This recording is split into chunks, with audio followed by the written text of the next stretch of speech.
Y cuando oraba para compartir la palabra con ustedes, obviamente conozco un poco la historia de Ana y Rodo y sé la trayectoria de ustedes. Conocí al primer miembro de la congregación que fue Camilo, después llegaron gente mejor a la iglesia y fue edificada.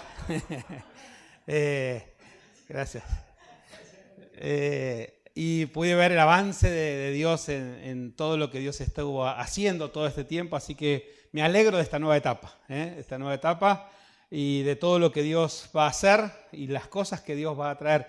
Y venía, le digo, Señor, que les comparto, hemos hablado tantas veces del Señor y no quería solamente traerles un mensaje que tenía. Se imaginan, soy pastor hace más de 25 años, así que uno está acostumbrado a preparar mensajes y tengo un montón para agarrar. Pero quería prepararles algo que entendía de Dios, oré por esto.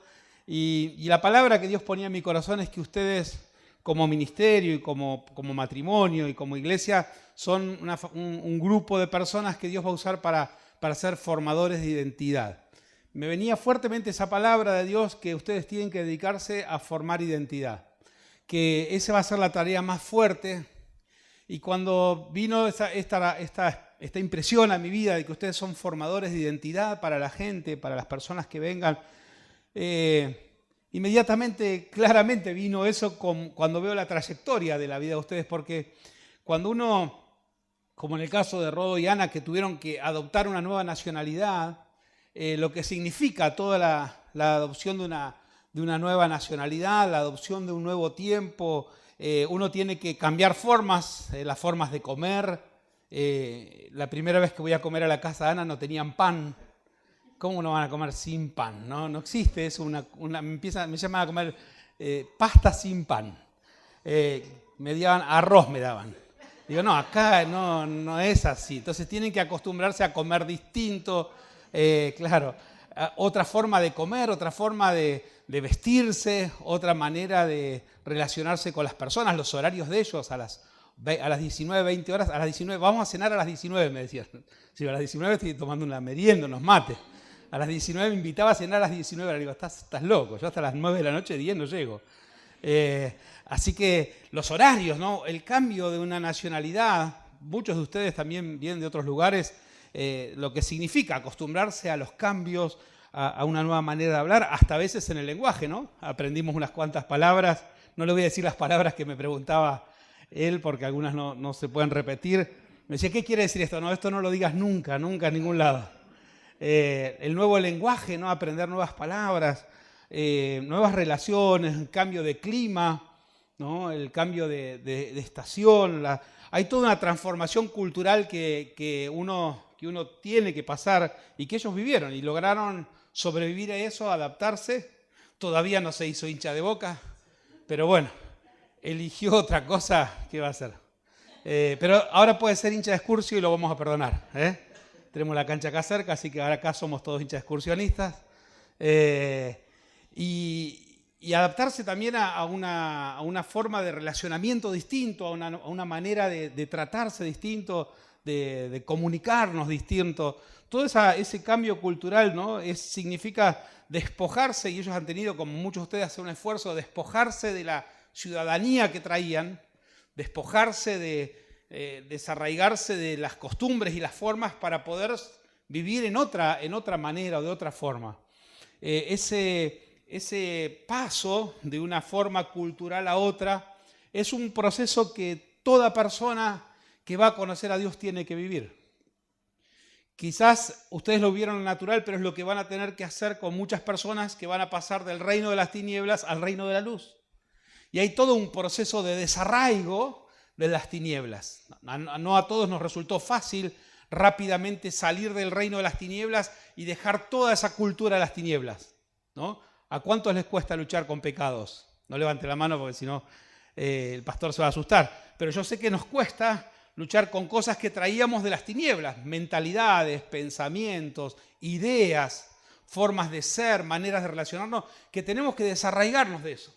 Y a veces parece que si uno se desarraigara de eso, se queda solo y se queda sin nadie, pero hay todo un proceso de desculturización e inculturización que a todos tenemos que vivir cuando pasamos del reino de las tinieblas al reino de Dios. Y este proceso que ustedes vivieron es el proceso que ustedes van a poder enseñar. Y muchos de ustedes van a tener que, obviamente van a relacionarse con gente también de otros países y demás, como les ha pasado, y van a vivir ese proceso. Y la clave es que ustedes puedan ser formadores de identidad, pero una identidad que ya no está ligada tanto a una nacionalidad.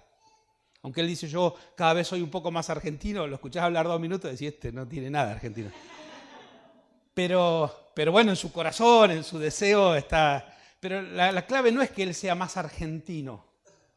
La clave no es que los que vengan acá sean más argentinos o esta sea una iglesia de argentinos. Porque la argentinidad no es lo que cambia o transforma las naciones. Ni mucho menos. Lo que cambia es la identidad que tengamos marcado en el reino de Dios. Es nuestra identidad marcada por la mentalidad y por el reino de Dios. Por eso todo este proceso que ellos vivieron les va a servir y es un capital enorme para ayudar a la gente a salir de esa identidad de las tinieblas para venirse a una nueva identidad que es el reino de Dios. Y que cuando vivan todo ese proceso de desarraigo, esos sentimientos de soledad, parece esa pérdida de sentido de pertenecer a un lugar y esos miedos y esas dudas en ese tránsito, ustedes los van a poder afirmar.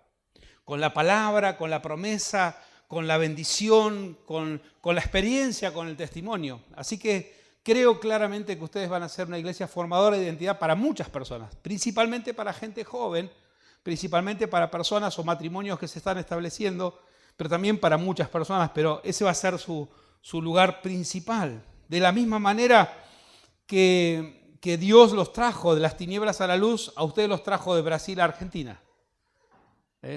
Ahora van a poder hinchar por Argentina, van a poder festejar los triunfos nuestros, así que salieron de las tinieblas y vinieron a la luz.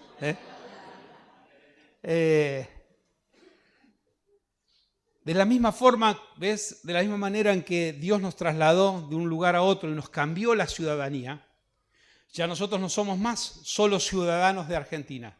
Dios nos dio una ciudadanía mayor, que es la ciudadanía del reino de Dios. Y esa ciudadanía tiene muchas cosas que tienen que ver con lo legal, pero muchas cosas que tienen que ver con la experiencia. Porque de esto se trata la construcción de la identidad. La identidad es algo que por un lado se hereda y por otro lado se construye. Uno hereda ciertos aspectos de la identidad. Yo soy rubio de ojos claros porque mi papá era así, era un alemán de rubio de ojos claros. No, mi viejo era un morochón, argentino, cordobés, y bueno, yo heredé sus genes, así que hay parte de la herencia que uno recibe, el nombre, yo no elegí, pero tengo el mismo nombre que mi papá, algunos aspectos, formas, cada vez me parezco más a él, ¿no? Cada vez que envejecemos nos parecemos más a los padres. Así que en ese sentido uno tiene una herencia que recibe, ¿no? En lo genético, en lo biológico, en las costumbres, en las formas culturales, en la manera de hablar, en la manera a veces de expresarnos o a veces de construir nuestras vidas familiares, pero también hay una herencia, una identidad que se construye. Hay una identidad no solo que se hereda, sino que se construye. Y nosotros tenemos que aprender en esto de ser formadores de identidad, de recibir la identidad por herencia, y esa la recibimos por fe, lo que Dios dice que somos. Esa es la herencia, es lo que Dios dice en la palabra que somos nosotros. Encontramos en el texto, especialmente el libro de Efesios, un montón de palabras que habla acerca de quiénes somos en Dios. Todo lo que dice ahí es la herencia, es la identidad que Dios nos da y la recibimos por fe. Es lo que heredamos. Pero ahora no podemos quedarnos solo con eso, porque si no queda la identidad fragmentada. Si yo solamente recibo por fe y lo creo y tomo esa palabra, pero nunca la encarno, mi identidad queda fragmentada y quedo frágil. Por lo tanto, en el tránsito con Dios o en el caminar con Dios, la clave es que todo eso que yo heredé por la palabra de Dios, por la decisión de Dios, por la voluntad de Dios, todo lo que Dios dijo, ahora yo lo empiezo a experimentar. Entonces, si la palabra dice que yo soy su hijo, yo tengo que tener experiencias con Dios como hijo. Su cuidado, su confianza, la seguridad, la contención, la provisión, el alimento. Entonces voy a empezar a vivir un montón de experiencias como hijo. Me voy a colocar en mi relación con Dios y voy a experimentar cómo Él me protege, cómo Él me aconseja, cómo Él me cuida, cómo Él me acompaña, cómo Él me provee, cómo me ayuda. Lo voy a conocer a Dios como Padre. Y entonces en esa experiencia ya no solamente sé que soy hijo de Dios, sino que ahora construí mi identidad como hijo de Dios. Y cuando eso va pasando, ¿no? Dios dice que yo soy parte de su cuerpo, soy cuerpo de Él, soy parte de la familia de Dios. Entonces no solamente tengo que creer que somos una familia, ¿no? La Biblia dice que somos una familia nosotros, que Dios nos ha constituido hermanos. La relación más profunda y eterna que va a perdurar por siempre. Es la única relación que nosotros vivimos acá en la tierra que va a durar por la eternidad. Hoy justo hablaba acerca del texto donde Jesús le hacen el planteo cuando le dicen qué va a pasar con las relaciones matrimoniales en el cielo. Cuando le hacen ese planteo a Jesús, le dicen, porque había una costumbre, Moisés había mandado que si un hombre se moría y la mujer quedaba sola, el hermano tenía que casarse con esa mujer para darle hijos. Era una cuestión cultural, ¿no? Gracias a Dios que no estamos más en esa época, hay que tener ganas de casarse con la cuñada, ¿no? Y si dice, ¿qué pasaba si pasabas con 7? La mujer había 7 hermanos y la mujer moría el primero, no le dejaba hijos, moría el segundo, no le dejaba hijos, moría el tercero, no le dejaba hijos, y esa mujer se casó con 7 y no tuvo hijos. Dice, cuando venga la resurrección, ¿de quién va a ser esposa esa mujer en el cielo? ¿De quién va a ser la esposa? Van a ver los 7, hola, amada mía, y si no, ¿cómo? 7 esposos en el cielo, un desastre eso. ¿Y cómo dice la palabra? Dice que en el cielo ya no se van a dar en casamiento, porque la relación que establecemos acá en la tierra es una relación para la tierra. Muy buena o muy mala, según la experiencia de cada uno, pero es solamente terrenal. Así que los que están casados es hasta que la muerte los separe, no es eterno esto, No es sufrimiento eterno, es hasta que la muerte los separe. Así que aguanten un poquito más, nada más, y está todo bien. Y si la están disfrutando, mejor. Así que siempre ganamos. Si la están pasando bien, luego va a ser mejor. Y si la están pasando mal, es apenas un poco de tiempo, pero la eternidad, esto no va a continuar. Así que ya le dije a Vicky, cuando veamos en el cielo, voy a decir, hola hermana Vicky, ¿cómo le va? Y voy a seguir, porque no va a ser mi esposa en el cielo. Qué loco eso, ¿no? Pero sí va a haber una relación de intimidad, de acercamiento, de construcción, porque hemos construido una relación y evidentemente haremos cosas juntos, pero una relación mucho más profunda que la que vivimos hoy. Porque ahora ya no seré solo uno con ella, sino que experimentaremos la plenitud de la unidad todos. Ahora todos, eso que ya somos uno, el misterio de la unidad de la iglesia, se va a expresar de una forma mucho más grande, mucho más profunda, y entonces la relación más profunda que vamos a tener es la relación de hermanos. Por eso es tan importante entrenarnos en casa. Por eso digo yo que el matrimonio es la escuela del amor, es el lugar donde uno aprende a amar, no es el lugar para ser felices solamente. Somos felices, somos tristes, nos reímos, lloramos, nos alegramos y tenemos conflictos, pero perseveramos en el amor porque tenemos esa capacidad de aprender a amar. Y entonces cuando lo hacemos en el ámbito familiar, lo podemos reproducir en la iglesia. Cuando hacemos esto con nuestros hijos, de amarlos, de entregarle todo, de ser generosos con ellos, de buscar, ¿no? Los que somos padres, buscar el bien de nuestros hijos y que ellos maduren y crezcan y hasta que nos superen. Los padres queremos que los hijos nos superen, que nos pasen por arriba, que lleguen más lejos que lo que llegamos nosotros. Esa generosidad que aprendimos en el ámbito de la familia lo tenemos que traducir en la vida de la iglesia. Entonces cada persona nueva que llega al reino de Dios, que es casi como un hijo, entre comillas, las personas que se acercan queremos que avancen, que crezcan, que nos superen. Entonces aprendimos la generosidad en la vida familiar, en la vida intrafamiliar, y luego la queremos expresar en la vida de la congregación. Porque en definitiva con esas personas vamos a construir una relación para siempre. Y de esto se trata. Entonces no solamente sé que soy parte del cuerpo de Dios, sino que construyo experiencias para tener un sentido de pertenencia, para que mi identidad esté ligada a relaciones sanas, relaciones profundas, relaciones que perduren. La iglesia debe tener relaciones que perduren en el tiempo. No importa después a dónde Dios nos lleva, lo importante es las relaciones que perduren, que uno pueda profundizar relaciones. Por eso yo debo no solo recibir la identidad, sino experimentarla, construirla. ¿Y cómo sigo construyendo eso? Con la palabra de Dios. La palabra me va construyendo, porque la palabra tiene poder para integrar. La palabra tiene poder para crear. Y como la identidad se está formando, estamos formando una identidad en Dios, entonces la palabra lo que va a hacer es ir construyendo, ir integrando mi vida. Esa palabra que tiene poder para dar vida va concertándome, va uniéndome, va fortaleciéndome y va haciendo de mí una persona completa, y entonces no voy a tener una identidad fragmentada. Por eso nosotros tenemos que trabajar en ser formadores de identidad, y principalmente ustedes van a tener esta tarea, porque están en un mundo donde una de las cosas más frágiles es la carencia de identidad. Hay una crisis de identidad, hay una crisis enorme de una búsqueda de identidad y una búsqueda de sentido identitario en cualquier cosa. La gente quiere encontrar eso y no lo encuentra. Por eso nosotros tenemos que sacar a la iglesia de esa identidad fragmentada. Y digo fragmentada porque a veces escuchamos mucho la palabra, o tenemos referencia mucho de la Biblia, o tenemos referencia de lo que el texto dice, pero no lo hemos experimentado. Y tener mucha referencia de la palabra, pero no experimentarlo, te fragmenta, te hace frágil. Y ustedes tienen que lograr esa combinación entre lo que la palabra dice y lo que nosotros hacemos. Por eso no se trata solo de tener una iglesia cúltica, sino de tener una iglesia que experimente a Dios. Que experimente a Dios en todo lugar. Que reproduzca la vida de Dios. Porque si hay algo que no se puede comprar, es la experiencia con Dios. Si hay algo que no se puede vender, es la experiencia con Dios. Eso, cada uno tiene que construir su propia experiencia con Dios. Cada uno tiene que apasionarse por Dios.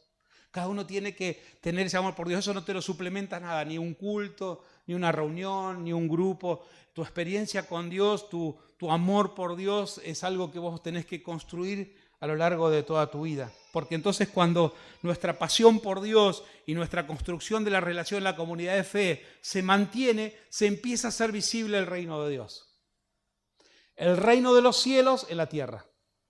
¿Viste? La palabra cielos y tierra fueron dos palabras usadas en la Biblia y que muchas veces parece separadas, ¿no? Decimos, los cielos lo vemos como algo allá, donde está Dios, donde están las personas que mueren, donde están los ángeles, y la tierra sabemos, la tierra donde estamos nosotros todos los días.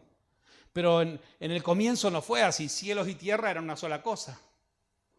El cielo estaba en la tierra y Dios tenía comunión con el hombre, y en el Edén la vida del cielo transcurría en la tierra. Ahí hubo una relación directa entre cielo y tierra, y por el pecado de la humanidad eso se separó.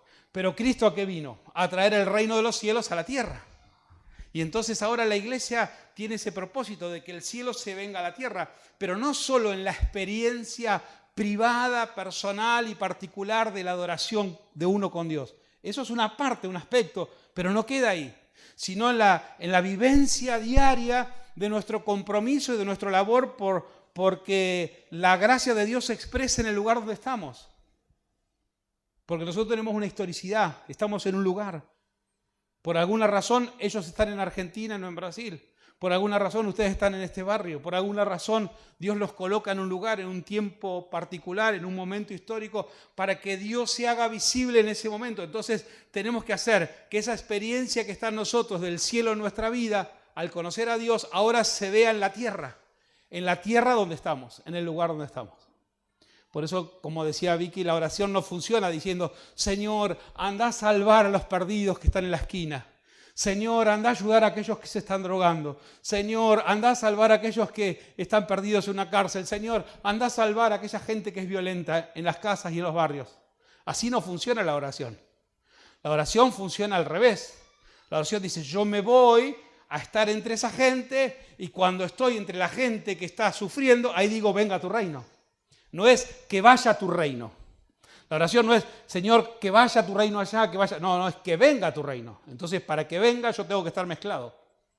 Así que tengo una doble consagración en ese tránsito de identidad, en la medida que yo me identifico con Dios y que tengo un fuerte sentido de relación con Dios como hijo, y que tengo un fuerte sentido de pertenencia con Dios. O sea, mi relación con Dios creció, mi identidad está marcada. Entonces, ya no solamente me consagro a Dios, sino que me consagro al mundo. Y hago este juego de palabras a propósito. Nosotros nos tenemos que consagrar al mundo. El problema de la iglesia es que dejó de ser mundana. A propósito lo digo, ¿no?, para provocar un poco el pensamiento, ¿no?, y la idea. La iglesia perdió su arraigo con el mundo, su amor por el mundo, porque Cristo no se quedó en el cielo. Cristo se consagró a la humanidad y dio la vida por el mundo. Y se entregó por completo por el mundo. Y cada vez que celebramos la cena del Señor decimos, nosotros vamos a ser como Cristo, que Él se partió y se entregó por el mundo. Y a veces nos gusta, claro, es más fácil consagrarnos en una relación de intimidad con Dios porque Dios es maravilloso. Pero consagrarnos en una relación con el mundo es difícil, porque en el mundo a veces nos lastiman, nos rechazan, no siempre nos tratan bien, a veces las personas se abusan, a veces algunas personas nos malinterpretan, algunos se aprovechan de algo y después nos defraudan. Por supuesto también tenemos experiencias lindas y buenas y cosas que vivimos que son muy lindas, pero Jesús nos advirtió, en el mundo van a tener aflicción, pero confíen que yo vencí al mundo. Así que la iglesia tiene que tener este aspecto de consagración a la humanidad, de consagración al mundo. Porque si no, esa identidad queda desarraigada de un territorio. Y no puede haber identidad si no hay territorio. Para que uno construya y forme identidad, no solo tiene que tener la experiencia con Dios, sino que tiene que tener esa experiencia enmarcada en un momento y en un lugar histórico. Y por eso cada persona que va a un lugar tiene que expresar eso en su territorio, en su lugar. No hay misión sin tierra. No hay misión sin lugar. Siempre el llamado de Dios tiene que estar inserto en un lugar. Y por eso la congregación local, aparece la congregación local, no como una manera de tener una franquicia del reino en cada lugar, para tener un negocito y un kiosquito en cada lado, no, sino porque es necesario el territorio, es necesario el lugar para que allí se exprese el reino de Dios, porque no hay posibilidad de afirmar la identidad sin un territorio. Una vez que eso está hecho, una vez que uno afirmó la identidad en eso, uno está preparado para luchar contra las corrientes de este tiempo. Corrientes que vienen a destruir la identidad. Fuertes corrientes de pensamiento, no solo la ideología de género que ahora ha emergido dentro de una de las corrientes del feminismo, del movimiento feminista, sino muchas corrientes que son peligrosas. No solamente nosotros luchamos hoy contra la neoizquierda, ¿no?, sino también luchamos contra la neoderecha. El reino de Dios tiene una batalla doble o dual, porque también luchamos no solamente con esos pensamientos que quieren distorsionar la identidad de las personas y marcarlas con rumbos equivocados según nuestra cosmovisión bíblica, sino también todos los pensamientos que ya estaban insertos en la sociedad. El materialismo, el consumismo, el individualismo, el hedonismo, el egoísmo, ¿no?, el hedonismo sexista que hay hoy, ese individualismo exitista que vemos hoy, todo ese tipo de corrientes de pensamiento que evidentemente quieren destruir y hacer vulnerable la identidad de las personas. La persona con un pensamiento individualista le va a costar buscar el bien de los demás por encima del bien propio. Una persona con un pensamiento individualista le va a costar construir una comunidad de fe. Y tenemos que lograr que las personas tengan identidad de reino para que prioricen la construcción de la comunidad que su propio bienestar. Y eso es un trabajo de que la cultura del reino de Dios se asimile en nosotros. Es todo un proceso de asimilar ahora la nueva ciudadanía que tenemos, que es en el reino de Dios. Esa nueva ciudadanía que va a venir a nosotros. Entonces, lograr nuestro sentido de pertenencia. Pertenecemos para siempre al reino de Dios. Lograr nuestro sentido de propósito. ¿Cuál es nuestra misión y nuestra tarea como congregación, en lo general como reino de Dios, como congregación, pero también nuestra tarea particular, cuál es mi propósito en la tierra? Y también tener en claro de qué manera yo voy a estar expresando esa congregación, esa consagración, de qué manera yo voy a estar expresando esa consagración en la tierra con una devoción profunda. Y no hay posibilidad de hacer misión si no tenemos una consagración a Dios y a la gente. Nosotros tenemos que amar a Dios y al prójimo. Y eso es indisoluble, eso es inseparable, no se puede separar. Podemos estar acá teniendo una experiencia espiritual con Dios que nos transporte al cielo y les aseguro que yo he tenido experiencias espirituales maravillosas con Dios y he vivido en los cultos y en congregaciones experiencias maravillosas, y muchos de nosotros hemos vivido cosas maravillosas que decimos, qué bueno que ha sido Dios con nosotros y qué generoso que ha sido al permitirnos tener impresiones de su presencia y de su gracia de forma especial y particular, pero a la vez tenemos que tener nuestros oídos y nuestros ojos abiertos a la realidad que nos rodea, donde el 50% de los niños y adolescentes de nuestro país son pobres, donde el 20%, y no lo pongo en cifras porque estamos hablando de millones y millones de personas, para no cargarnos acá de mucha realidad, pero no podemos vivir una vida cristiana olvidándonos de esa realidad. Y nosotros tenemos un compromiso con eso, porque Cristo no vino a salvar las almas, vino a salvar a la humanidad, al hombre en su dimensión total, integral. Por lo tanto, en esta construcción de identidad lo que estamos haciendo nosotros es trayendo una firmeza, una fortaleza para que las personas, una vez que formaron su identidad en el reino de Dios, permanezcan. Y esa permanencia hace que una cultura o una manera de vivir, que es la manera de vivir el reino, empieza a emerger. Y lo que algunos llaman esas culturas emergentes. A veces las minorías cristianas como nosotros, que tenemos una manera de pensar y ver el Evangelio, empezamos a vislumbrar una cultura emergente. El problema es que a veces los rasgos culturales que hacemos emerger no son los más fuertes. Hacemos emerger a veces lo cúltico, las expresiones más, las formas de tener nuestros templos, nuestras reuniones. Se expresa a veces más lo que tiene que ver con lo exterior que con lo interior. Y a veces tenemos más visibilidad por las cosas que hacemos exteriormente que por lo que somos. Bueno, eso es imposible que no pase, pero la clave no es que se haga visible lo que hacemos. La clave es que se haga visible lo que somos. Porque la iglesia no tiene que cobrar identidad en lo que hace, sino en lo que es. Por eso lo que nosotros tenemos que lograr es que en esa formación de la identidad, lo que se vaya viendo sea el carácter, más que las cosas que hacemos. Porque lo que va a perdurar del reino de Dios es la manifestación del carácter de Cristo en nosotros. Las cosas se pueden hacer más grandes, más visibles, menos visibles, más extraordinarios, pero lo que va a incidir, lo que va a cambiar, lo que va a realmente bendecir la tierra donde estamos es cuando el carácter de Cristo se hace visible a través de la iglesia. Por eso necesitamos construir la identidad.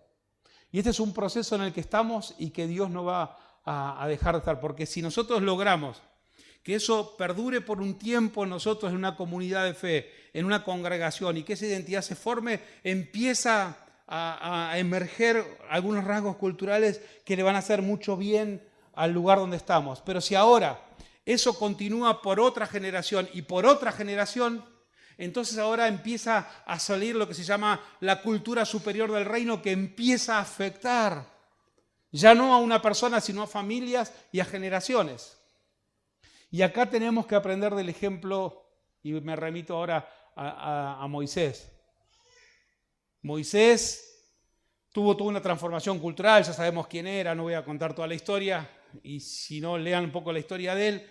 Y en un momento Dios lo llama, responde al llamado, y cuando va en ese llamado se le acopla a una persona como Josué. Y Josué, siendo un jovencito, aprendió de Moisés, de verlo. Cruzaron el Nilo, cruzaron el Mar Rojo, fueron al desierto, vivieron tiempo del desierto, vieron la provisión de Dios, tuvieron un montón de batallas, vio la frustración del pueblo, la rebeldía. Creció al lado de Moisés, se formó, y dice la palabra que cuando Moisés murió en Josué, en el capítulo 1, muere Moisés, ¿y qué hace Dios? Le dice a Josué: Josué, ahora sos vos el encargado de llevar la bendición y de seguir con esta tarea con el pueblo hacia adelante.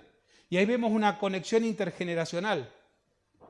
Por eso la iglesia, que hace que una cultura pueda ser modelada y que forme una identidad tras otra, es la iglesia que logra una conexión intergeneracional.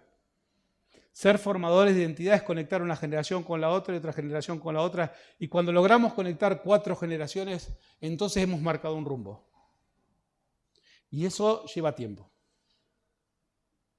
Y eso lleva todo un proceso, y algunos lo tienen que hacer.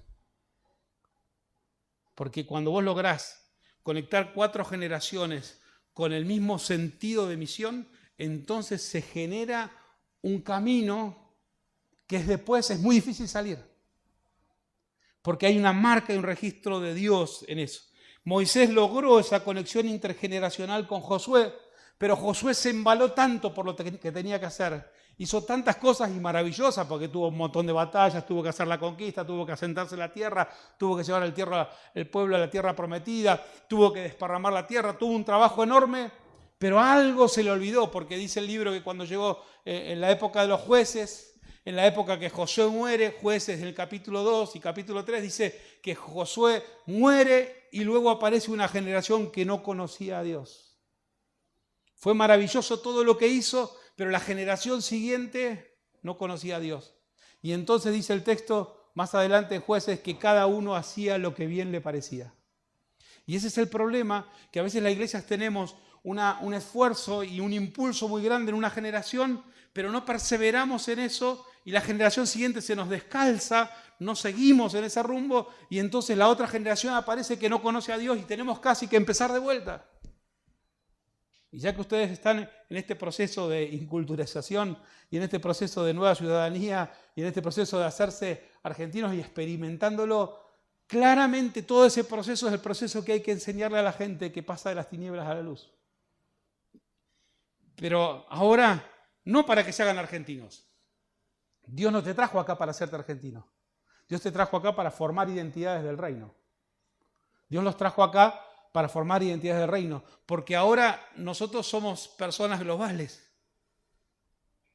Y muchos de ustedes van a estar acá, van a formar su identidad o afirmar su identidad o formar aspectos de la identidad que quedaron descalzados o fragmentados, los van a tener que afirmar para luego en el lugar donde Dios los ponga, en distintas partes del mundo, ahí ustedes pueden manifestar la identidad que tienen en Cristo Jesús.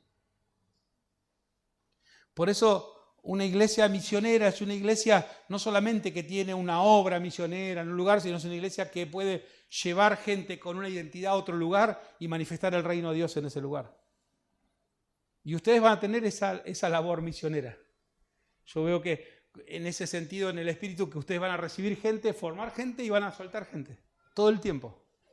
Todo el tiempo va a estar entrando y saliendo, entrando y saliendo, entrando y saliendo. Y en ese proceso afirmar identidades para que cada uno que vaya a la cultura que vaya o al lugar que vaya no se sienta atravesado por la movida y por el impulso de desarraigo, por el impulso de transformación cultural de ese tiempo, sino que pueda estar sostenido por la identidad que tiene en el reino de Dios. Y para eso van a necesitar mucha palabra de Dios, mucha experiencia en la palabra, mucha encarnación de la palabra y mucha práctica de la palabra. Así que no se permitan tener una palabra de Dios, recibir una palabra de Dios y luego dejarla sin experimentar. Cada vez que Dios les hable una palabra, busquen la forma de experimentarla.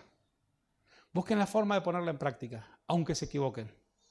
Porque ahí es donde se arraiga en esa construcción de la experiencia con la palabra se va haciendo carne y entonces ya no necesito ni memorizarla, ni recordarla, ni repetirla. Las tengo adentro, encarné la palabra. Y cuando nosotros logramos encarnar la palabra, pasa cielo, tierra, pero la palabra permanece para siempre. Pasa lo que pasa.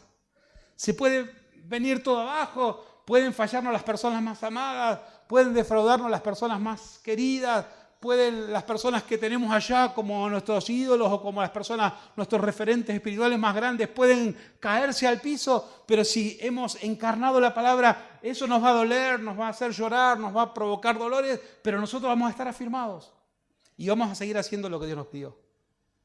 Por eso necesitamos seguir construyendo identidades y me parece que ustedes van a ser una congregación que va a contribuir mucho en el reino de Dios en este sentido. Jóvenes que están eligiendo una vocación, que están empezando un tránsito, que están comenzando una familia, que están tomando decisiones, pero que principalmente van a tener una formación de una identidad fuerte en el reino de Dios. Por eso la clave es que Cristo abunde en ustedes.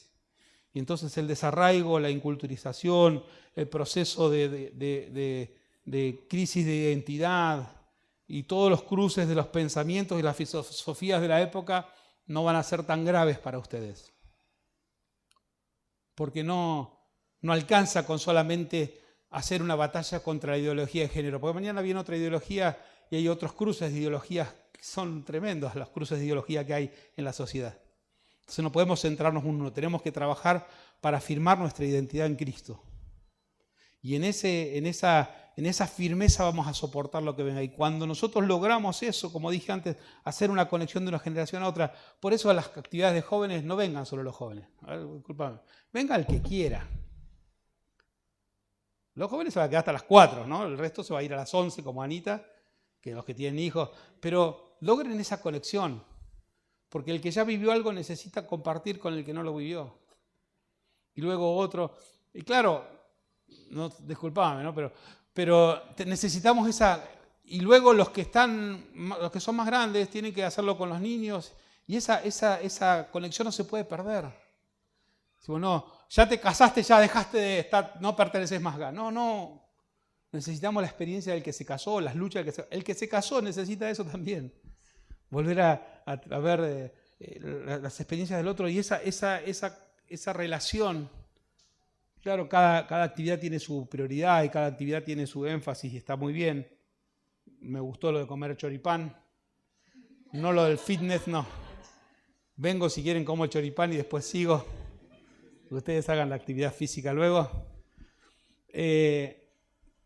Y en esas experiencias o en esos momentos aprovecharlos para la conexión. Algunos formarán familias y están todos ahí prendidos con ¿dónde estará el hombre de mi vida, la mujer de mi vida? Bueno, la que vivimos todos. Pero la conexión intergeneracional en el espíritu.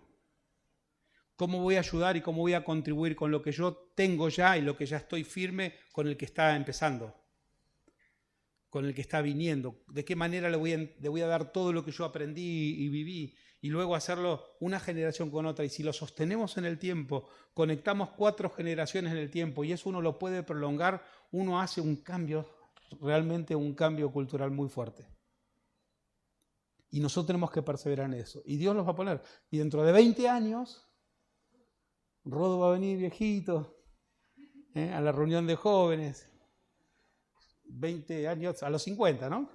50 y pico va a venir y va a decir. Y yo, ¿sabes qué? El fin de semana voy al campamento de jóvenes. No me invitaron los jóvenes ya al campamento, pero voy igual.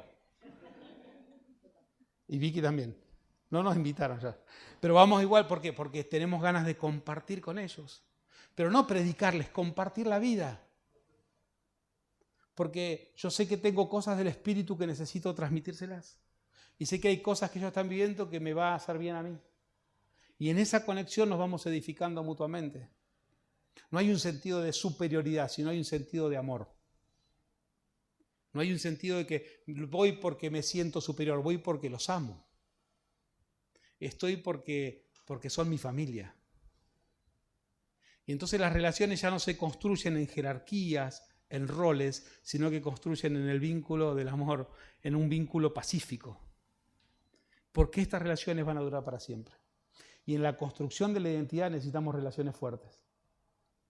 Porque muchas veces alguno tiene frustraciones en ese crecimiento con Dios y si no tiene relaciones fuertes en el reino, queda descalzado y a veces queda solo y a veces no sabe cómo seguir. Y necesitamos construir relaciones que duren para siempre. Para que ya no haya en este mundo global esos fraccionamientos de identidad, esas identidades difusas, esa inseguridad. Y tampoco caigamos en esos fundamentalismos identitarios, sino que podamos construir la cultura del reino de Dios que nos va a hacer tanto bien. No hay nada más lindo que poder amar a Dios y amar a su iglesia. Están en un lugar precioso que no es solamente esto, sino que están en el reino de Dios y en la iglesia de Cristo. Y con todas las dificultades que tiene la iglesia de Cristo, es lo que Dios dejó como respuesta para este mundo. Así que fortalezcamos y amemos la iglesia de Cristo. Hagamos que la iglesia de Cristo pueda tener una identidad arraigada en Él, que el carácter de Cristo sea lo más visible y usemos todos los recursos para que Dios sea manifestado en nosotros. Porque entonces cuando Cristo sea formado en nosotros, la gente va a creer. Y la clave de una evangelización eficaz es esa. Cuando la unidad se manifiesta y el amor se deja ver, la gente cree. Entonces no tenemos que inventar campañas para que la gente crea.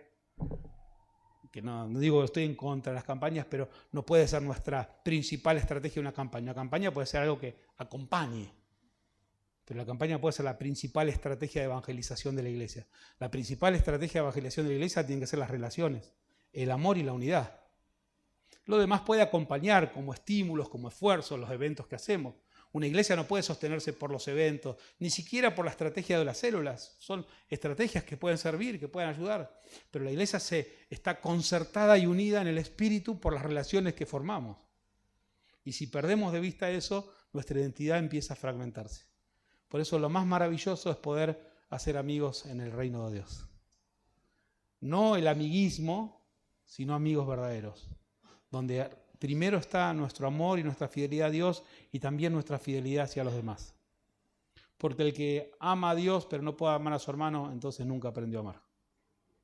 Y en esa construcción de la identidad, lo que la fortalece, lo que la cimenta, lo que la edifica es la experiencia de amor, de un amor genuino que se entrega, que se da y que es generoso. Y en eso tenemos que estar. Y se pusieron amor sin límites, así que sonaron. Sin límites. Dar todo. Y veo algo lindo de Dios para ustedes en ese sentido. Van a ser gente que va a formar identidad. Y van a ser una iglesia global.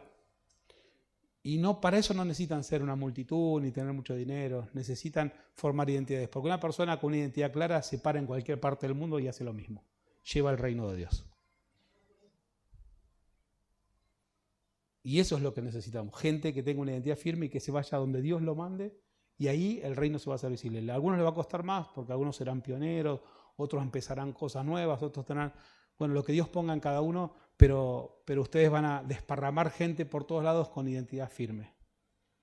Y que no sea dependiente de ustedes, sino que sea dependiente del Señor y con ustedes la dependencia que tenga sea una dependencia de amor. Ni una dependencia económica, ni una dependencia jerárquica, sino una dependencia de amor. Y entonces ahí las cosas se construyen mucho mejor. Amén.